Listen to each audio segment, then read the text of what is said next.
दोस्तों मेरे खिलाफ पहला पर्चा कट गया है। अब ये पर्चा क्यों हुआ है, कैसे हुआ है, किसने करवाया है, सारी बातें इस व्लॉग के अंदर। दोस्तों हमारे पास तो यही एक प्लेटफॉर्म है कि हम अपनी बात जो है, अपने जज्बात, अपनी फीलिंग, अपने मसाइल यहाँ डिस्कस कर सकें। दोस्तों ये मैं आपको जो सारी बातें बताऊंगा वो पर्चा किस किस्म का हुआ है और कैसे हुआ है, तो आपको अंदाज़ा हो जाएगा कि पाकिस्तान के अंदर ये पर्चे कैसे होते हैं।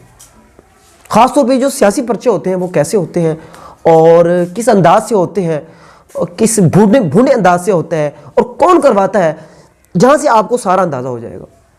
दोस्तों कहानी कुछ यूँ है कि हमारे गांव के अंदर, हमारे जो गांव है वहाँ जो है ना दो खंबे गिर गए। और गिरे कैसे, वो एक जो दरख्त वहाँ गांव में लगे होते थे वो दरख्त काटे गए और उनको बाद में वहाँ से खींचा गया ट्राली के जरिए। जब ट्राली के जरिए उनको खींचा गया, वो तारे जो है उस दरख्तों के अंदर अड़ गई और वो दो खंबे टूट गए। अब जनाब हुआ क्या है, अब उन खंबों का के साथ आप देख लें मेरा क्या कनेक्शन हो सकता है।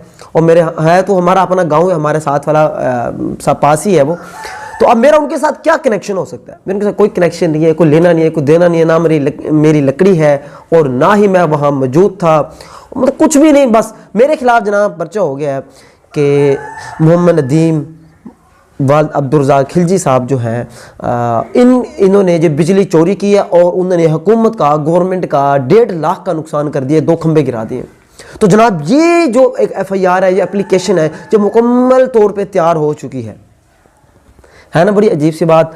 इनफैक्ट दोस्तों ये हमें कैसे पता चला, पता ऐसे चला दोस्तों, जब ये दरख्वास्त वहाँ जो महकमा थे वापटा के अंदर मौजूद थी तो वहीं से कॉल आई, मेरे वाले साहब के पास कॉल आई और कहा कि ये कौन है, ये आपका नाम लिखा हुआ इधर, ये मोहम्मद नदीम कौन है। तो उन्होंने कहा तो मेरा बेटा है।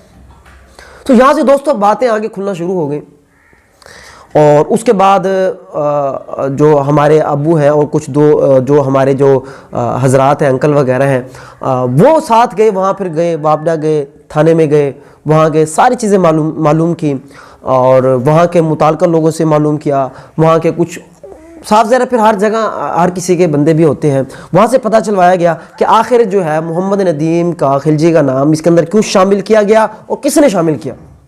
दोस्तों वहाँ कुछ हल्की फुल्की बातें से मालूम हुई हैं, अभी मैं वो खुल के बयान नहीं कर सकता। कुछ पर्दा नशीनों के नाम आ रहे हैं, कुछ पर्दा नशीनों के, वो पर्दा नशीन है अभी अपने।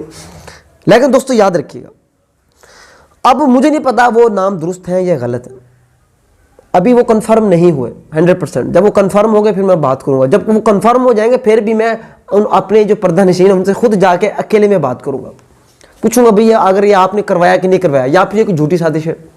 झूठी साजिश भी तो हो सकती है ना, या किसी की गलत फहमी भी हो सकती है, या कुछ भी हो सकता है। लेकिन एक शर्त दोस्तों यहाँ ज़रूर है कि ये जो मेरा नाम जो वहाँ दर्ज करवाया गया है ये कोई जाने अनजाने में नहीं हुआ, ये याद रखिएगा।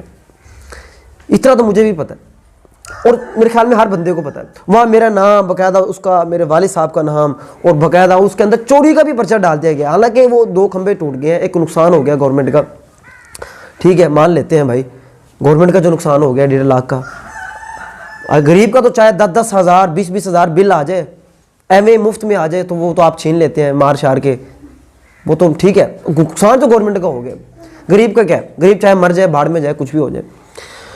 तो दोस्तों फिर भी मैं उनसे पूछूंगा, मैं खुद जाके पूछूंगा, क्योंकि मुझे तो भाई जिन पर्दा नशीनों के नाम आ रहे हैं मुझे तो उन पर यकीन भी नहीं आ रहा। मुझे मेरी तो सोच वहाँ जवाब देगी कि नहीं ये बंदे भी हो सकते हैं।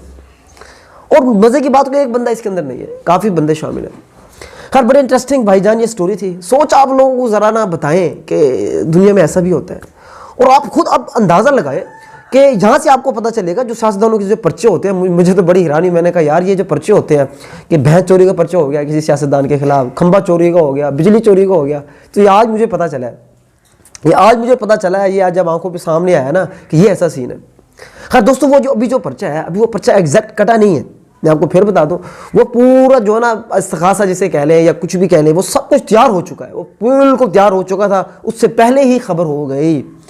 पर्चा कटने से पहले कुछ लम्हात पहले समझ लो कि खबर हो गई और वो भांडा फूट गया। वरना तो भाई हम भी भुगत रहे होते इधर, शायद जेलों की हवाएं खा रहे होते, अदालतों के चक्कर काट रहे होते, और अभी भी कोई पता नहीं है भाई, ये पाकिस्तान है, कुछ भी हो सकता है। खैर दोस्तों ये मेरा प्लेटफार्म है, मैं इस प्लेटफॉर्म पे, ये मेरा प्लेटफॉर्म इसीलिए मौजूद है, जो लोग हमें सुन रहे हैं, नहीं सुन रहे, सुनते हैं, नहीं सुनते, दोस्तों ये खैर हमने अपनी बात पहुंचानी है, ताकि उन जो खासतौर पर जो सुन रहे हैं उनको पता चल जाए कि खिलजी भाई के साथ क्या मसला चल रहा है और ये किसने किया है। मेरे ख्याल में अब क्या है, अब आप लोग बेहतर बता सकते हैं, ये कोई सियासी पर्चा है। सियासी पर्चा मैं इसलिए कह रहा हूँ, आपको पता है खान साहब को मैं सपोर्ट करता हूँ और खुलेआम करता हूँ, सबको पता है, सारी दुनिया को पता है। हो सकता है कि इस वजह से जो है ना लोगों को शायद कोई प्रॉब्लम हो, लेकिन दोस्तों मैं फिर कह रहा हूँ, मैं बिल्कुल बदगुमान नहीं हूँ। जिन लोगों के नाम आ रहे हैं मुझे समझ नहीं आ रहे, वो यकीन भी नहीं आ रहा क्यों अभी वो कन्फर्म नहीं है। कन्फर्म हो गए फिर भी मैं खुद जाके भाई बात करूँगा, ऐसी कोई बात नहीं है। मैं अपने किसी के लिए मैं नफरत दिल में नहीं रखता, और किसी के लिए मुझे कोई मसला हो तो मैं खुद जाके उनसे डायरेक्ट बात करता हूँ, जहन में रखिएगा। मैं खुद जाके बात कर लूँगा भाई, पूछ लूँगा क्या मसला है भाई, आपने वाकई दिया है नहीं दिया, या आपको गलत फहमी से नाम आ गया है।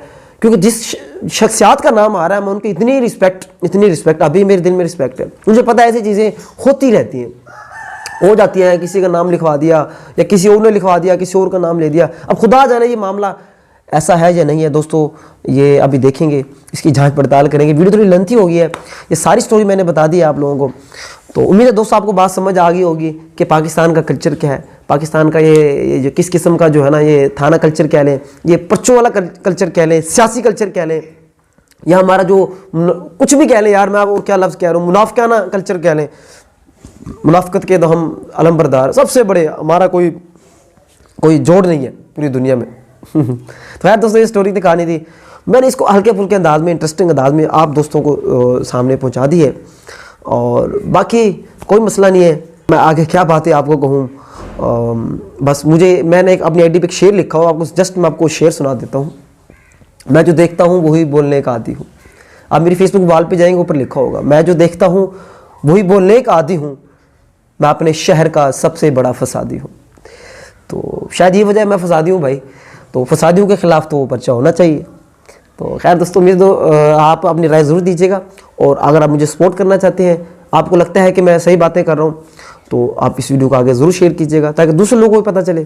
बहुत बहुत शुक्रिया, अल्लाह हाफिज़।